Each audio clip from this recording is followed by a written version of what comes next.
پیغمبر کے جنازے میں 11 افراد ہیں۔ 11 بندے نبی کے جنازے پہ آئے۔ بسم اللہ الرحمن الرحیم۔ ناظرین محترم، جیسے کہ آپ نے ابھی علامہ شہنشاہ حسین نقوی اور آصف رضا الوی کا آپ نے کلپ سماعت فرمایا، جس کے اندر دونوں موصوف فرما رہے ہیں کہ نبی اکرم صلی اللہ علیہ وسلم کے جنازے میں صرف 11 افراد تھے، تو باقی تمام صحابہ کرام علیہ رضوان کہاں تھے؟ اور بالخصوص شیخین کریمین یعنی جناب حضرت ابوبکر اور حضرت عمر رضی اللہ تعالی عنہما، یہ لوگ کہاں تھے؟ تو شیعہ حضرات کی جانب سے یہ دعویٰ کیا جاتا ہے کہ تمام صحابہ کرام ابو بکر صدیق رضی اللہ تعالیٰ عنہ کی بیعت کرنے کے لیے چلے گئے تھے اور انہوں نے حضور کا جنازہ چھوڑ دیا تھا۔ آیا اس بات میں کتنی صداقت ہے؟ لیکن پھر ایک بات یاد رکھیے گا کہ صحابہ کرام نے جناب حضرت سیدنا ابو بکر صدیق رضی اللہ تعالیٰ عنہ کی بیعت کی ہے، لیکن صحابہ کرام حضور کے جنازے میں موجود تھے اور بالخصوص جناب حضرت سیدنا ابو بکر صدیق اور حضرت عمر رضی اللہ تعالیٰ عنہ بھی موجود تھے۔ تو انشاءاللہ کریم ہم آپ کے سامنے شیعہ سنی دونوں کتب کے حوالے پیش کریں گے۔ تو سب سے پہلا ہمارا حوالہ ہے وہ ہے بخاری شریف، آپ اپنی اسکرین پہ ملاحظہ فرما رہے ہیں، اور اس کے جلد نمبر 2 ہے، دیکھ سکتے ہیں آپ۔ ابن شہاب سے روایت ہے، انہوں نے کہا مجھے ابو سلمہ بن عبد الرحمن بن عوف نے خبر دی کہ ام المومنین حضرت عائشہ صدیقہ رضی اللہ تعالی عنہا نے ان کو بتایا کہ حضرت ابو بکر صدیق رضی اللہ تعالی عنہ اپنی مقام سخا کی رہائش گاہ سے گھوڑے پر سوار ہو کر آئے، حتیٰ کہ نیچے اترے اور مسجد میں داخل ہو گئے اور لوگوں سے کلام نہیں کیا، حتیٰ کہ حضرت عائشہ صدیقہ رضی اللہ تعالی عنہا کے پاس گئے اور نبی اکرم صلی اللہ علیہ وسلم کو قصد کیا۔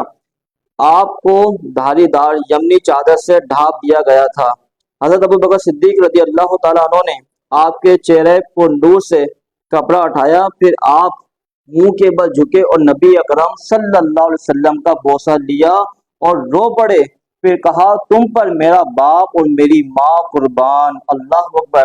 صفحہ نمبر 553 پر یہاں موجود ہے کہ حضرت عمر فاروق رضی اللہ تعالیٰ عنہ لوگوں سے باتیں کر رہے تھے، تو پتہ چلا کہ نبی پاک صلی اللہ علیہ وسلم کے جنازے میں ابو بکر صدیق بھی موجود ہیں اور جناب فاروق اعظم بھی موجود ہیں۔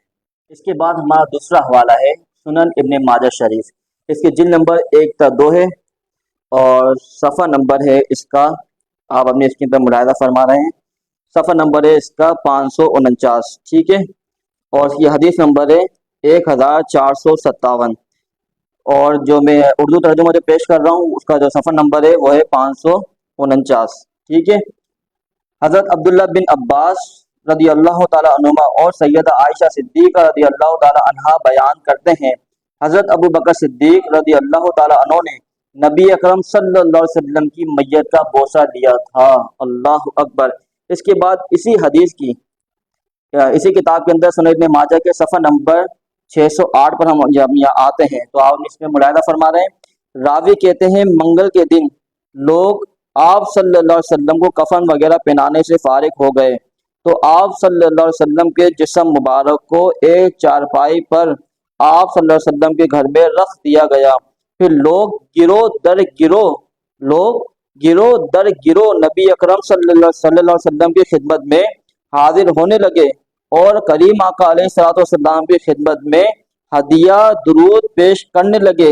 چلا کہ حضور اکرم صلی اللہ علیہ وسلم کے جنازے میں مرد بھی موجود ہے، بچے بھی موجود ہیں اور خواتین بھی موجود ہیں۔ اسی حدیث کے جو صفحہ نمبر ہم آتے ہیں اگلے صفحے پہ، صفحہ نمبر 609 پر، تو یہاں پر لکھا ہوا ہے کہ مسلمانوں کے درمیان اس بارے میں اختلاف ہو گیا کہ آپ صلی اللہ علیہ وسلم کی قبر کہاں کھودی جائے۔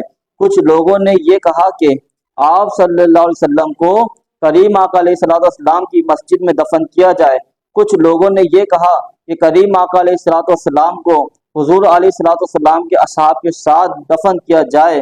تو جناب ابو بکر صدیق رضی اللہ تعالیٰ عنہ نے بتایا میں نے نبی اکرم صلی اللہ علیہ وسلم کو یہ ارشاد فرماتے ہوئے سنا ہے، جس بھی نبی کا انتقال ہوتا ہے اسے اسی جگہ دفن کیا جاتا ہے جہاں اس کا انتقال ہوا تھا۔ تو پتہ چلا کہ جناب ابو بکر صدیق رضی اللہ تعالیٰ عنہ حضور کے جنازے میں موجود تھے۔ اس کے بعد ہمارا دوسرا حوالہ وہ یہ ہے سنن نسائی شریف، اس کی جلد نمبر 2 ہے، آپ اس کے اندر ملاحظہ فرما رہے ہیں، اور باب نمبر 11 ہے اور حدیث نمبر 1838، صفحہ نمبر 34۔ سید عائشہ صدیقہ رضی اللہ تعالیٰ عنہ بیان کرتی ہیں حضرت ابو بکر صدیق رضی اللہ تعالیٰ عنہ نے نبی اکرم صلی اللہ علیہ وسلم کے وصال کے بعد آپ کی دونوں آنکھوں کے درمیان ماتھے پر بوسہ دیا تھا۔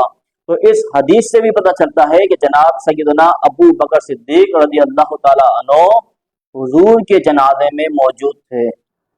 اور اس کے بعد جو ہمارا حوالہ ہے وہ شیعہ حضرات کی مستند ترین کتاب تذکرۃ الاطہار، اس کے لکھنے والے آیت اللہ علامہ شیخ مفید۔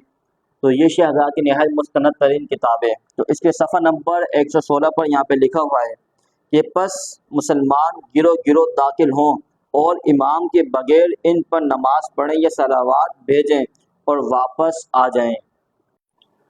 اور یہ ہمارا آخری حوالہ شیعہ حضرات کی نہایت مستند ترین کتاب الشافعی ترجمہ اصول کافی، اس کی جلد نمبر ہے 3 اور صفحہ نمبر ہے 32 اور حدیث کا نمبر ہے 35۔